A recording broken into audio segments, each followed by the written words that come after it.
যদি বলতা হাত জোর করে বলতাম সেজদা দিও, তুমি নামাজ পড়ো, নিজেরে নষ্ট করো না, নিজের আখলাক, নিজের চরিত্র, নিজের জিন্দিগির কদর করো ভাই, নামাজ পড়ো, নিজেরে ভালো রাখো।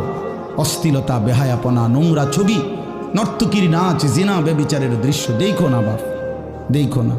একটা নারী দরকার, মনের মধ্যে নারীর প্রতি আকর্ষণ, সেটা আল্লাহ তাআলা পূরণের ব্যবস্থা রাখছেন বাপ। বিবাহের হালাল ব্যবস্থা আল্লাহ রাখছেন। মানুষের প্রত্যেক চাহিদা পূরণের জন্য যিনি চাহিদা দিয়েছেন তিনি পূরণেরও ব্যবস্থা রাখছেন, ঠিক কিনা বলেন? ক্ষুধার চাহিদা আল্লাহ দিছেন, তো আল্লাহ তাআলা রিজিকও তো দিছেন। তৃষ্ণার চাহিদা আল্লাহ দিছেন, তো পানিও তো আল্লাহ দিছেন। যে যৌবনের চাহিদাও আল্লাহ দিছেন, তো সেটার জন্য হালাল বিবাহের ব্যবস্থাও তো আল্লাহ তাআলা রাখছেন। তো নষ্ট হয়ে যাওয়া কেন? নিজেরে বরবাদ করে দেওয়া কেন ভাই আমার?